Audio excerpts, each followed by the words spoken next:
family. So tonight, I want to share with you all ang keys to our victorious life. Ito.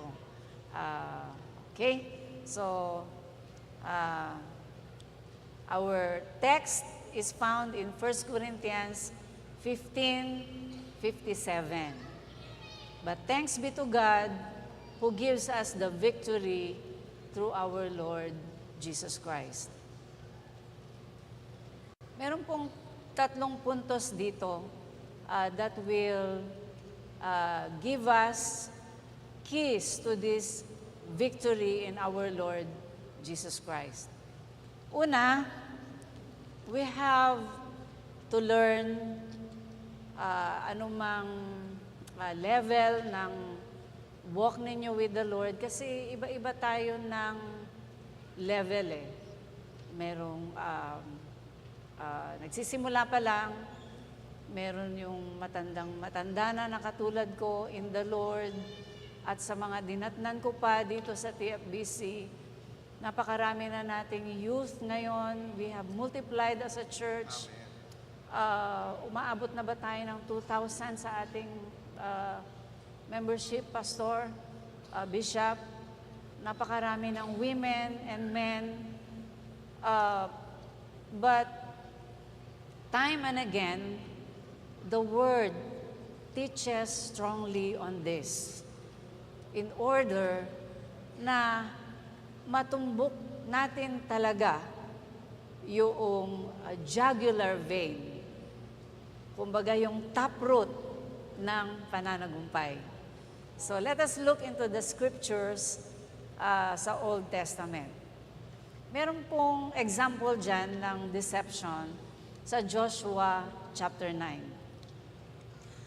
It's titled The Gibeonite Deception.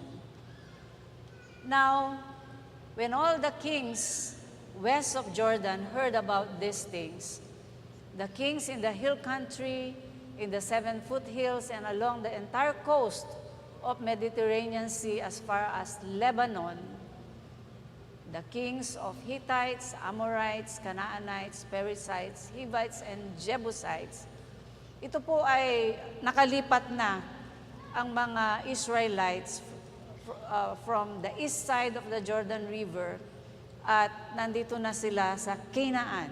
Actually, at this point in time ay na-conquer na nila ang Jericho at ang Ai. Hindi pa yata ang Ai, no? Na-conquer na nila ang Ai, yes.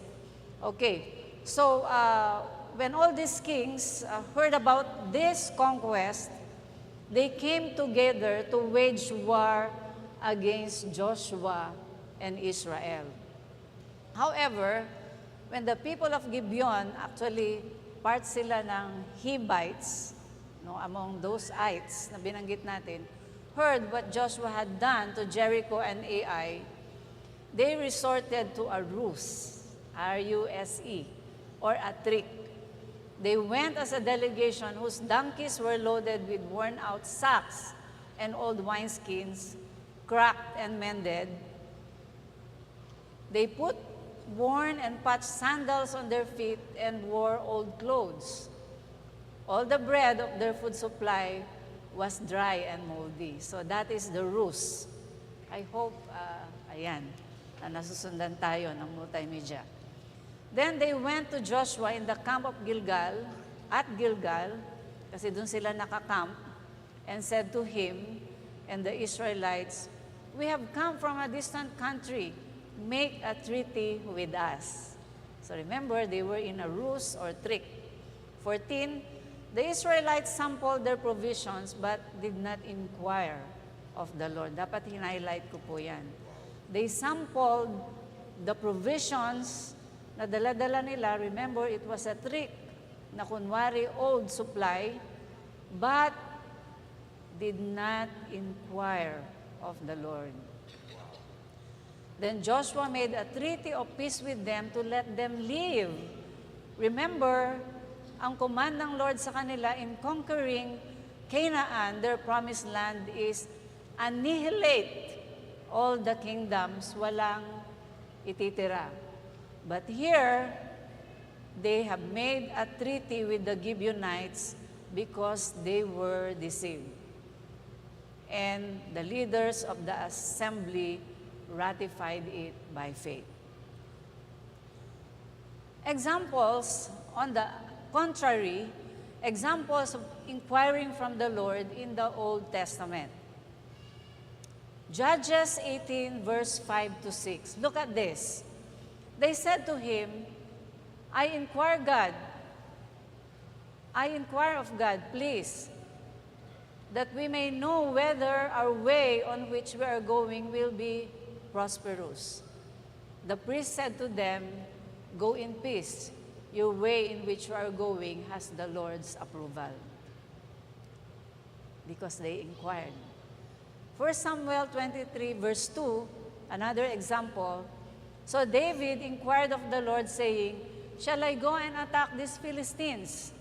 And the Lord said to David, go and attack the Philistines and deliver Keilah.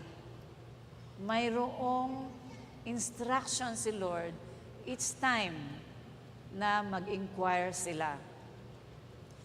David inquired of the Lord in 1 Samuel 30 verse 8 again, shall I pursue this band? Shall I overtake them? And he said to him, pursue, for you will surely overtake them, and you will surely rescue all. Meron pong author, si Francis Frangipane, na favorite ko pong binabalik-balik na itinuturo sa mga intercessor, wrote of eliminating false discernment. Meron palang false discernment. And cultivating instead the gift of true discernment. True discernment is seeing from God's point of view.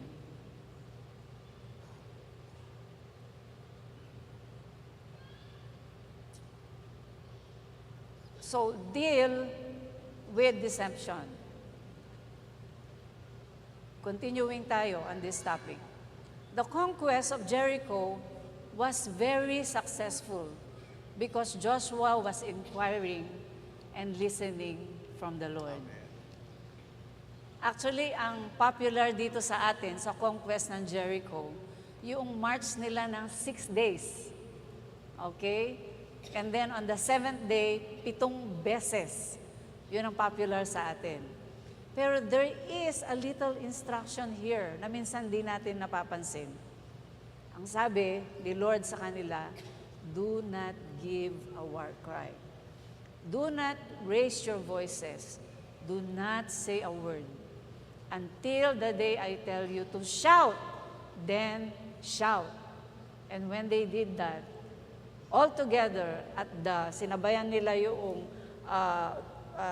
long trumpet, and they shouted, and the walls of Jericho collapsed, and they all marched in.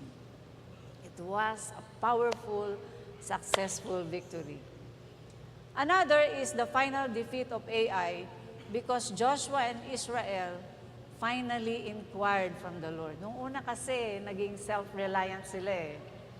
So they were defeated and routed. But then, natuto sila, they consecrated themselves.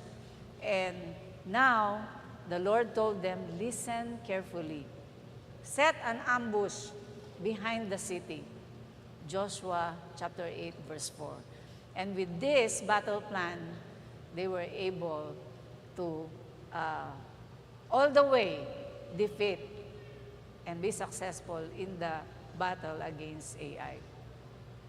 To deal with deception, always inquire from the Lord, discerning His point of view. Now, second, first kanina is deal with deception. Pangalawa is pursue a pure heart. Now, pursuing a pure heart, it says in Matthew 5:8, blessed are the pure in heart, for they shall see God. Wow. Blessed are the pure in heart. Blessed is highly favored and fortunate. For you will see God. Ang ibig sabihin ba neto ay makita natin face to face si Lord? Peter, Lord, puts it this way. If your heart is pure, your perception of God will be clear and definite, and communication with Him will be easier. Di ba ito ang nais natin, na marinig natin clearly ang Lord in order to deal with deception. Kasi if we're not hearing clearly from the Lord, madali tayong ma-deceive. It could be the voice of the enemy ang naririnig natin, mistaking na it is from the Lord, o maaaring isip natin mistaking na it is from the Lord. But Matthew 5:8 says, "Blessed are the pure in heart, for they shall see God." And our perception of God will be clear and definite if we have a pure heart. And communication with Him will be easier. Ibig sabihin, seeing God's point of view becomes easier.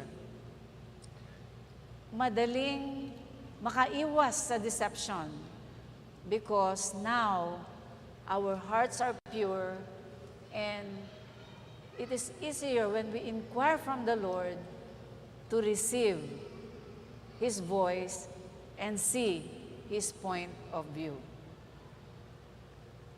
So, merong example ang ating Lord Yeshua in John 5:19 regarding receiving or seeing the perspective of the Father.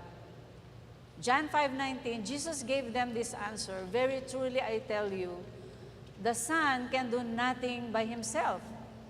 He can do only what He sees His Father doing, because whatever the Father does, the Son also does." He is our pattern. He came to live the patterned life.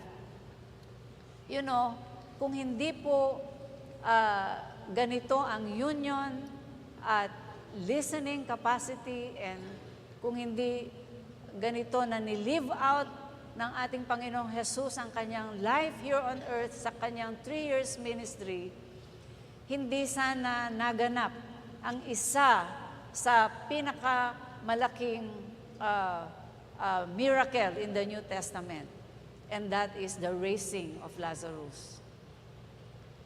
Jesus knew that Lazarus was sick, napakalapit niya kay Martha and Mary, pero hindi siya kaagad nakarating o pumaroon.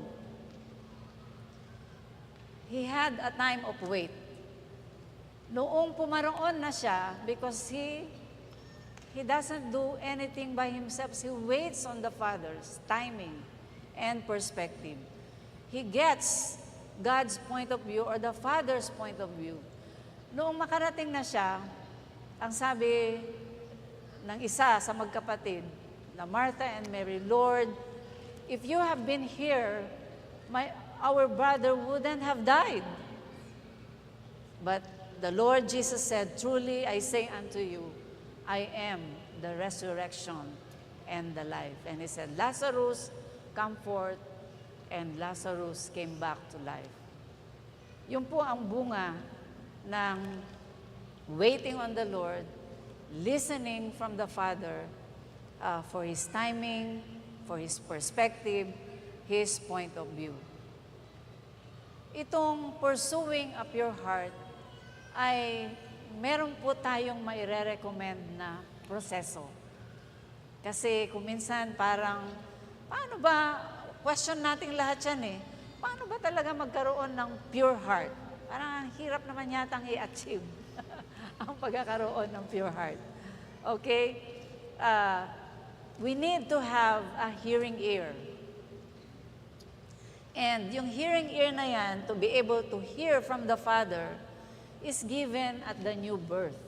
Nung ang bawat isa po sa atin ay na-born again. Ngayon, kung hindi ka pa po born again, you don't have a hearing ear. Kailangan tanggapin mo ang Panginoong Hesus sa iyong puso bilang Panginoon at sariling tagapagligtas. So that, kasi 3 parts being tayo, body, ito nakikita niyong kahan na to, soul, my mind, my will, emotions, values, attitudes, imagination, conscience, yan yung ating personality, and our spirit, our ability to commune with the Lord. Binigay po yan na regalo sa atin. If you're not born again, that spirit is closed or dead. So tonight, if you're not yet born again, you should open your heart and receive Jesus as your Savior and Lord so that you will have this hearing ear. Number 2, pure heart. In order to hear from God, you should have a pure heart. And it is achieved by letter A, cleansing. Dealing with evil roots. Dalawa po yan, cleansing and circumcision. Cleansing is dealing with evil roots. At times, parang ang hirap nating marinig si Lord kasi masyadong maraming nangungusap sa atin. Cleansing deals with evil roots at kung narinig nyo kanina sa testimony, yung mga nag-attend ng EGR, ito po ang isa sa mga pinaka-effective tools natin to deal with evil roots. So that we can receive forgiveness from the Lord, from those evil roots. Circumcision, next is circumcision, dealing with the good that hinders the best. Kasi ito yung marami tayong in-embrace na good agenda, schedules in our lives, pursuits in our lives. They are good. Marami yan. But circumcision is allowing God to take away so many goods in order to put God in a position of priority that no other pursuit will ever know. Isa sa matinding circumcision na maaring i-exemplify ko in my life is when the Lord called me into the full-time ministry. Sabi nga ni Bishop, noong panahon namin, ito ay suicide. Kasi hindi ganoon ka-prosperous pa ang mga pastors noon. By faith po talaga, every day, you have to trust for your needs. But the Lord called me to, from my profession na pinaghandaan ko sa isang definite life to following God in a full-time ministry. And I obeyed the Lord, and my heart was circumcised by allowing Him to take what I have prepared for because He has a call for my life. Another circumcision na nakita ko this afternoon habang nagbubulay-bulay ako is my daughter Dali, because of course it happened earlier to my son Joshua.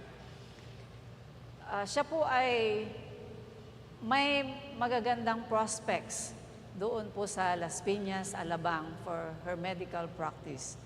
Actually, Asian Hospital was open for her. But then, Bishop especially, and Joshua especially, ako naman ay pinagmamasdan ko lang kung anong kilos ng Lord. Prayed na siya po ay umuwi na ng Tarlac. And time came that she felt that the Lord is calling her back to Tarlac. Umuwi po siya for New Year celebration with us noon, pero may balak pa siyang bumalik, 2022. But the conviction was very strong na dapat mag-for good na siya dito sa Tarlac. There was one battle na isang evening na hindi siya nakatulog dahil isa sa mga closest friend niya ay talagang pinipressure siya o sobrang nalulungkot siya sa kanyang decision to stay in Tarlac. He couldn't see the prospects na meron siya dito sa Tarlac. But this is what circumcision does in Romans 8:28 to 29. For he is not a Jew which is one outwardly, neither is that circumcision which is outward in the flesh. Kasi sa Old Testament, ang circumcision nila is the removal of the foreskin sa mga kalalakihan. But he is a Jew which is one inwardly, and circumcision is that of the heart, in the spirit, and not in the letter, whose praise is not of men, but of God. Praise God, I was victorious noon, na hindi ko piliin ang praise of men. Hindi nila maintindihan ang decision ko noon to lay down my career at piliin ang tawag ng Lord to a full-time ministry, to an old Baptist church, to a life that is to trust the Lord for daily needs. Praise God, sa overnight na yon na pag-ipag-deal ni Dr. Dali with the Lord, naging victorious si Lord, na hindi niya piliin na i-please ang one of her closest friend, but rather to please God. Whose praise, circumcision, brings praise to God, even if it doesn't bring praise muna sa una with men. And then, now that we know that we need to deal with deception, and dealing with deception gets better and more focused and point blank pagka po alam natin na i-pursue ang purity of heart. Because hearing God will be clear and definite.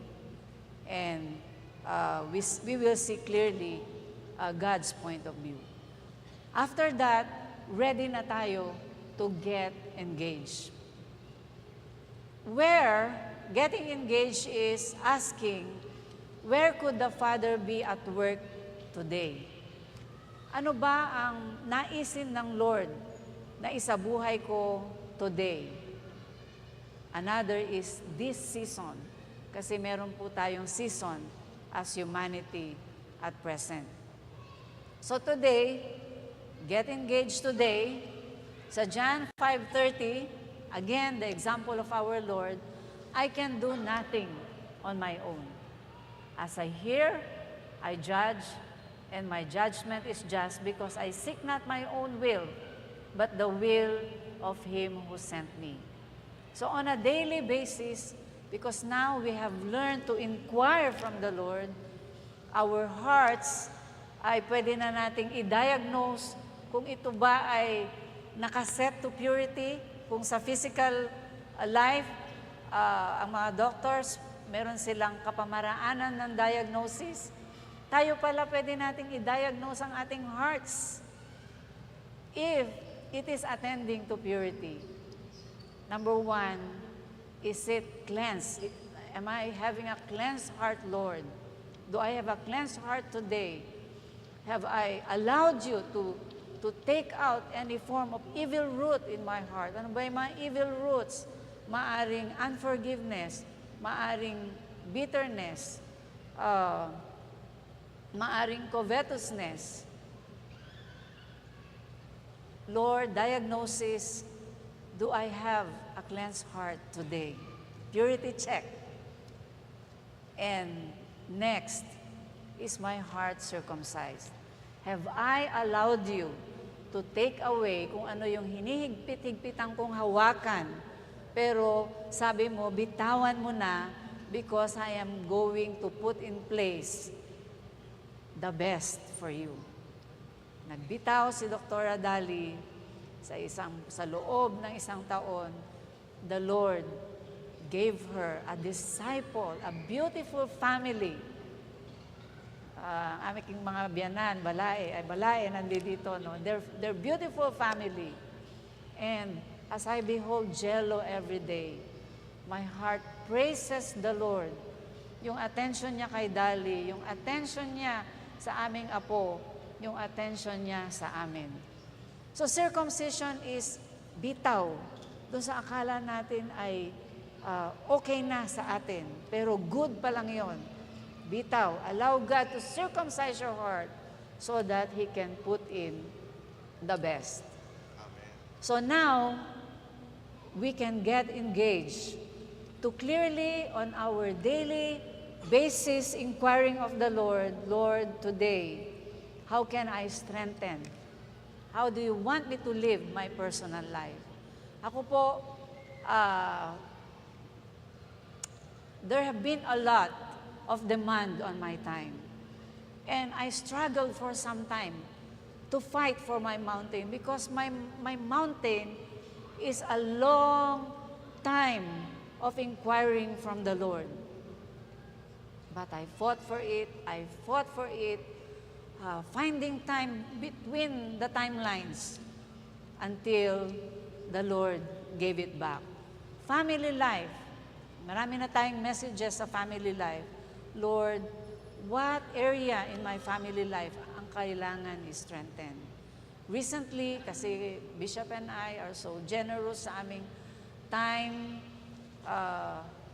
His time is taken, my time is taken.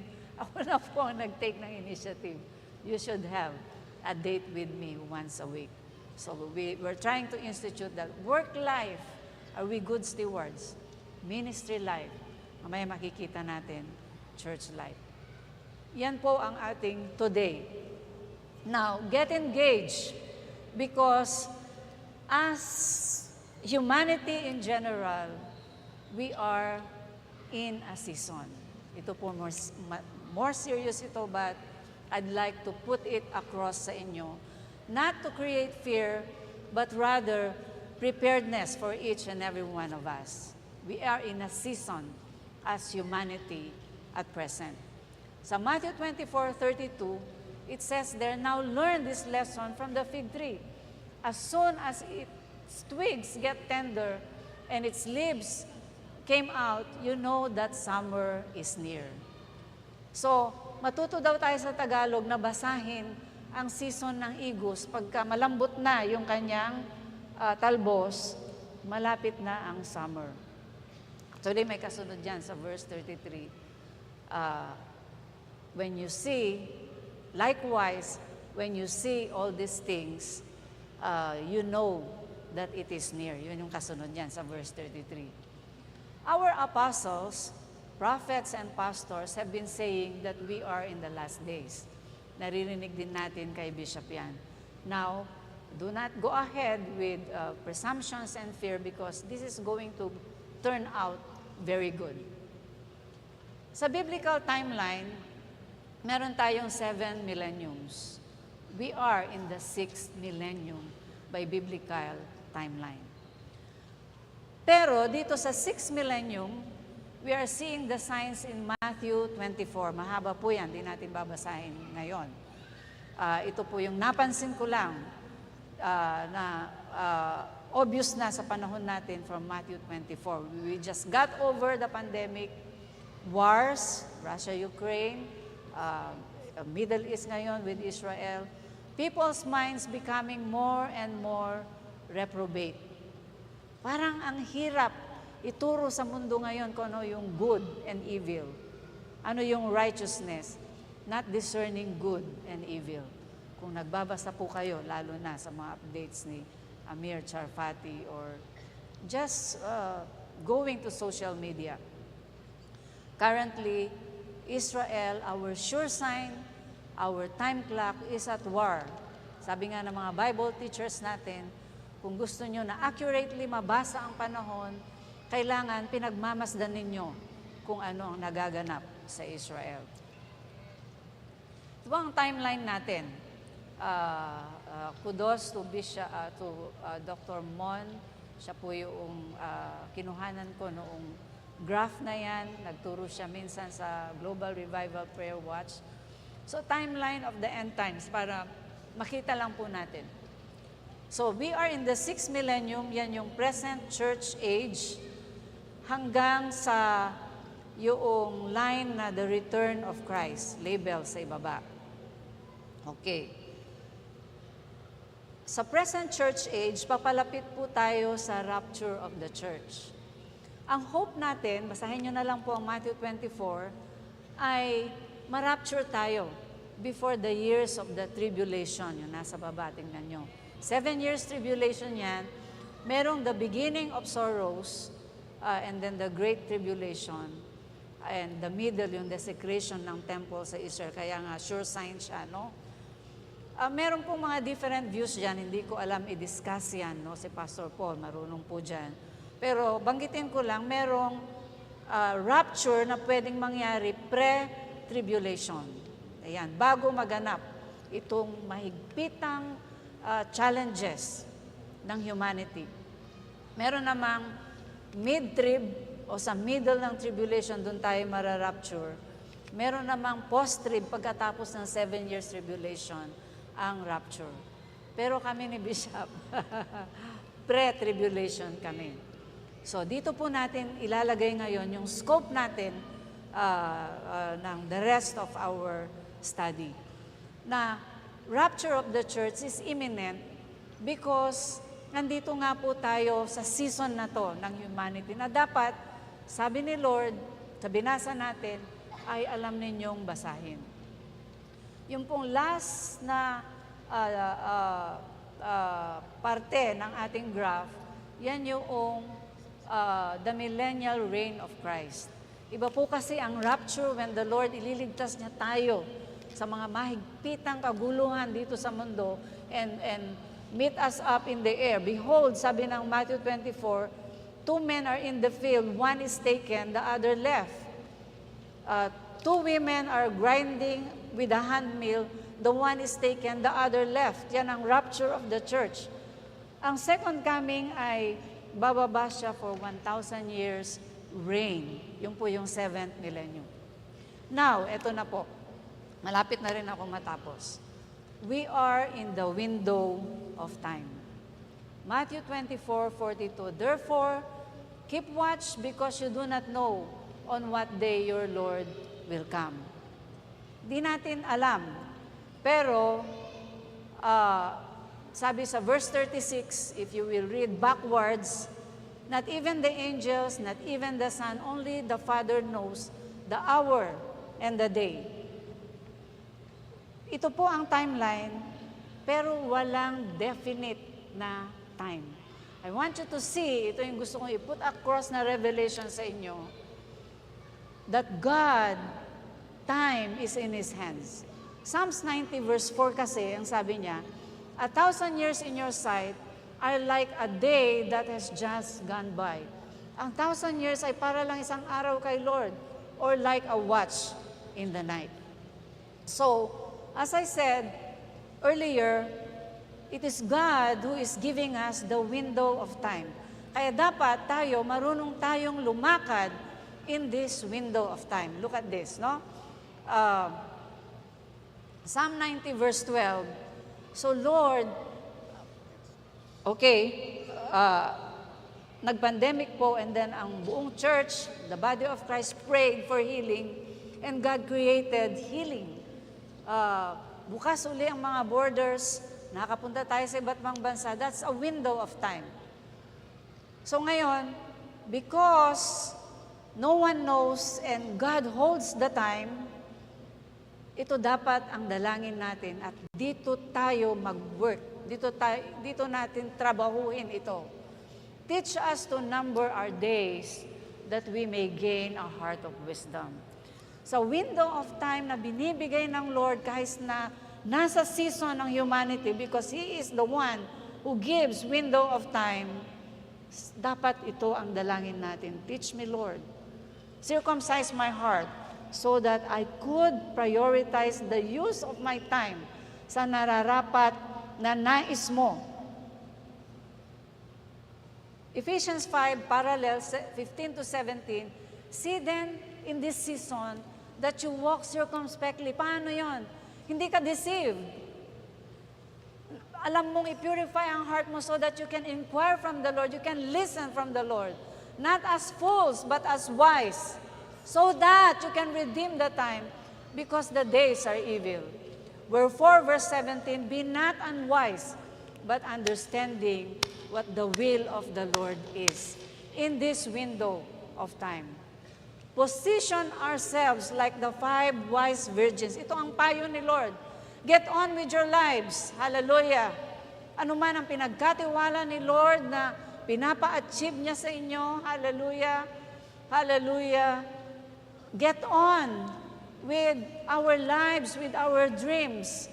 But ito ang tamang positioning or engaging like the 5 wise virgins. Because Matthew 24 flows through Matthew 25 na meron siyang inilarawan na 5 wise virgins, 5 na pare-parehas na naghihintay sa bridegroom. Pare-parehas tayo.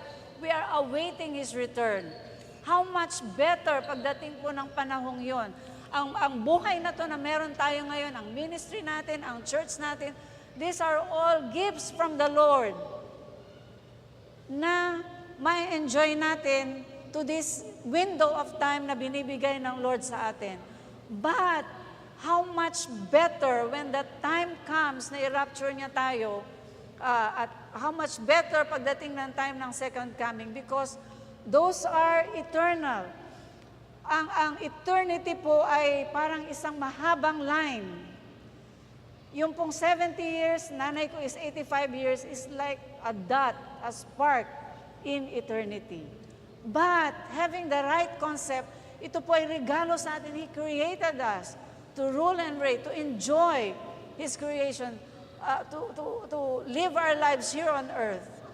But now, sabi niya, basahin natin ang season and position ourselves. Like, so 5 virgins were full, wala silang dalang extra oil. The 5 virgins were wise with extra oil. At dapat, yan ang positioning natin, just like the 5 wise virgins. How? Watch and pray so that you will not fall into temptation. Positioning, the spirit of willing, but the flesh is weak. Positioning, together, ano yung pwede nating engagement or positioning so that ma-work out natin yung sinasabi ng Psalms 90 verse 12, teach us to number our days that we may apply our hearts unto wisdom. Your quiet time. At the FBC family, we're encouraging your quiet time. Your private time with the Lord. Kasasabi ko lang, inilaban ko po to recover ito. Family altars, of course, develop your own. Be a herald. Ito yung lagi kong sinasabi sa daily Don't Watches. Be a herald to your children. Ang dali ko pong sabihin dito ang mga bagay na to, but can I speak this to my son? Can I speak this to my daughter? Develop your family altar. Salamat kay Bishop leading the online family altars. Last Monday yata yun. He spoke of these things. He capsulized of these things.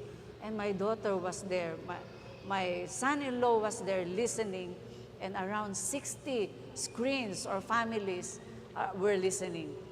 Be a herald to your family members of this season to be prepared when the rapture of the church comes. Not a member of our family should be left behind. TFBC Family Online, Family Altar, meron po yan, Mondays and Fridays via Zoom.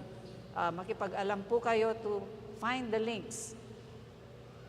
And also, eto, watch and pray sa daily Don't Watches. Meron tayo, I want you to be aware na meron tayong daily Don't Watches via Zoom. Mondays, Wednesdays, Thursdays, and Fridays, 6 a.m. to 7 a.m. Tuesdays and Sundays, nagmo-move up po kami ng 5 a.m. to 6 a.m. Around between 30 to 40 intercessors na masugid. Kasi merong Global Revival Prayer Watch ng every Tuesdays and Sundays, 6 a.m. to 7 a.m. Pinagkatiwala ng Lord sa atin na we're extending intercession, Luzon, Visayas, Mindanao, globally. Pinangungunahan ko po si Bishop at ang youth, si Pastor Obeng, Pastor Joshua. Tuesdays, Saturdays, inopen na po natin ng face-to-face ang Don't Watches, 6 a.m. dyan sa lobby. Get engaged with your tribe, with your cell group attendances in winning souls. yan yung little family natin at dyan din natin effectively ginaganap ang winning souls and making disciples. Sabi nga ng Matthew 24, and this gospel of the kingdom shall be preached in all nations, and then the end shall come. Corporate worships and fellowship, many more service ministries the Lord may be calling you. Multimedia, ushering, worship team, technical, katulad ng ginagawa ni Pastor Boyet and his team, coffee shop, sa mga naglilingkod dyan, TFBC Cares, pasukan ng pamastong handog, medical assistances, utilities natin at the worship center. You may be called by the Lord as primary leaders, cell leaders, full-time TFBC staff, many more na hindi ko nabanggit maybe. Pero ang mahalaga, inquire. That's why nilatag natin, inquire, listen from the Lord for His agenda and call upon you in His kingdom. Bakit? Ito po ang marching orders natin sa pangunguna ng ating mga pinuno. Ang ating bishop and now our head pastor, si Reverend Joshua, as they inquired from the Lord. Dahil if we obey our leaders, katulad ng ipinagtatagubilin ni Lord, nalalangisan po tayo. Just like the 5 wise virgins. Sama-sama tayo. So this message is for us to get engaged and position ourselves properly, personally, and with our families sa napakahalagang panahon na kinabibilangan po natin ngayon. And then, as I said kanina, live our gift of life, dreams, alongside walking with Christ, eliminating deception by learning to inquire from Him because of purity of heart, so that we can position and engage effectively in this very important season of life ng humanity, just like the 5 wise virgins with oil. Okay, I'm done. Announcement natin, get engaged, TFBC Women's Retreat, of course, EGR po yan, or Encounter God Retreat, November 17 to 18. Register with your tribe and cell leaders. Magandang gabi po and happy Women's Night.